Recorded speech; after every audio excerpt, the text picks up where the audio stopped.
이어서 경주 소식입니다. 인터넷신문 경주포커스 김종득 기자 만나보죠. 안녕하세요. 예, 안녕하십니까. 네, 경주시가 고 이건희 삼성그룹 회장이 정부에 기증한 23,000점의 문화재와 근현대 미술품 전시공간 유치에 나서기로 했네요. 예, 그렇습니다. 경주시에서도 이건희 삼성그룹 회장 기증한 이른바 이건희 컬렉션 전시공간 유치에 나섰는데요. 경주시의 유치 명분은 이렇습니다. 한 해 평균 1,500만 명 이상이 찾는 국내 최대 관광지이다. 그리고 신라 천년 고도로서 이 민족예술의 발상지가 아니냐, 우리 경주가. 이런 명분들, 그리고 국립중앙박물관에 전달된 한 2만여 점의 공예술품 가운데 신라 관련 유물도 상당수 있는 만큼 당연히 신라 수도였던 경주로 와야 된다. 이런 명분을 내세웁니다. 또 네. 거기에다가 이 근대 미술사에, 우리나라 근대 미술사에 큰 획을 그은 것으로 평가를 받고 있는 손일봉, 김만술 작가 등이 후학을 양성했던 국내 첫 예술 전문 대학인 경주예술학교가 있었던 곳도 경주이다. 네. 이런 역사적 배경으로 회화, 서예, 조각, 도예 등 천여 명이 넘는 각 분야 예술인들이 활발하게 창작 활동을 하고 있는 이런 중소도시에 당연히 이건희 컬렉션이 와야 한다. 이런 명분을 내세우고 있습니다. 네. 그리고 고 이병철 회장과 경주와의 인연도 명분으로 내세운 걸로 알고 있는데요. 예, 그렇습니다. 고 이병철 회장이 선대 회장이죠. 이 경주 20 판정공파 후손으로서 중앙종친 회장을 당시에 맡았고, 또 네. 그래서 경주시 동천동에 있는 이 경주 이시 제실 앞에는 고 이병철 회장이 친필로 직접 쓰고 희사한 경주 이시 시조 경모비가 자리 잡고 있다. 이래서 종친회 등과 함께 당연히 이쪽으로 오는 것이 어떠냐, 이런 구상을 경주시가 갖고 있습니다. 최근에 경주 이시 종친회 회장을 만나서 경주에 만약 이건희 컬렉션이 전시관이 온다면 부지 제공이나 건축비 분담 그 같은 모든 행정, 재정적 지원을 제공할 것이다. 이런 의사를, 장소도 유족 측이 원하는 장소 어디라도 제공할 용의가 있다. 이런 의사를 좀 전달해 달라고 당부하기도 했다고 합니다. 네. 그런데 경주시뿐만이 아니라 전국 지자체들의 유치 경쟁도 뜨겁죠? 말 그대로 과열 양상 모두가 우리 지역으로 와야 네. 한다. 그리고 이건희 컬렉션 우리 지역으로, 이런 단체들 우후죽순 쏟아지고 있는데요. 부산, 수원, 용인, 평택 이런 수도권은 물론이고 의령, 창원, 대구, 광주, 여수 이런 지역에서도 유치전에 적극적으로 뛰어드는 양상입니다. 고미술품을 이전 회장의 유족들 상속세 신고 납부기일 앞두고 이 감정감은 수조원으로 추정되는 이 문화재 고미술품 등을 기증하기로 했는데, 공간은 국립중앙박물관, 국립현대미술관을 택했고 네. 별도의 지역미술관 건립 의사를 내비친 적은 없다고 합니다. 정부의 입장은 어떻습니까?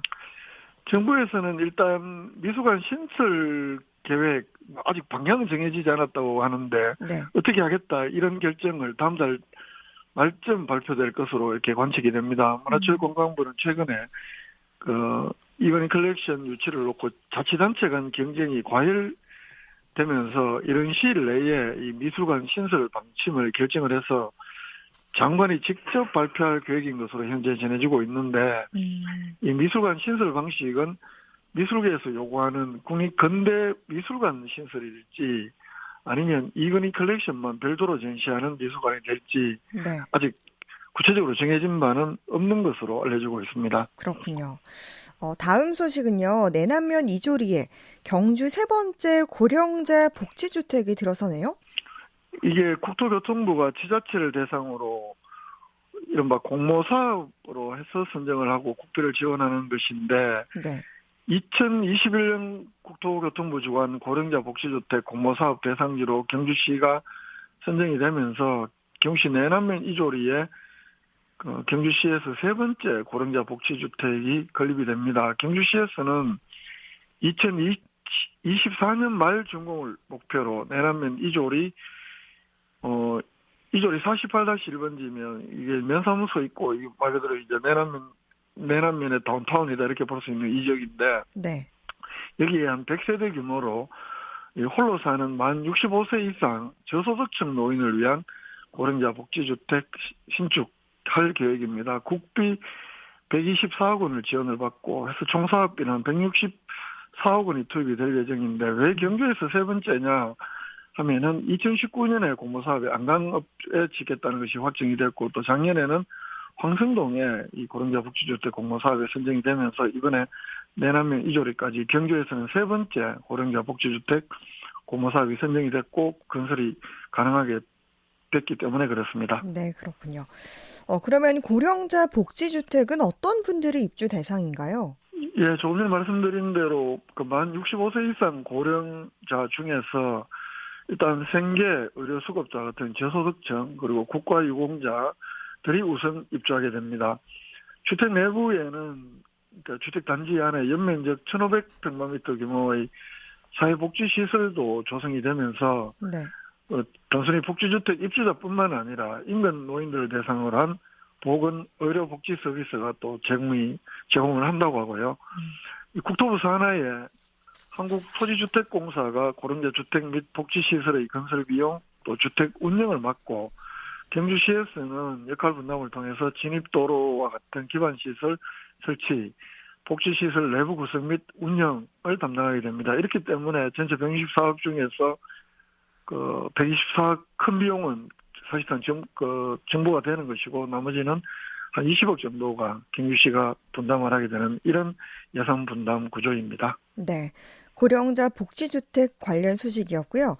마지막 소식으로 문화재청 국립경주문화재연구소와 동국대학교 경주 캠퍼스 박물관이 공동 특별 전시회를 갖네요.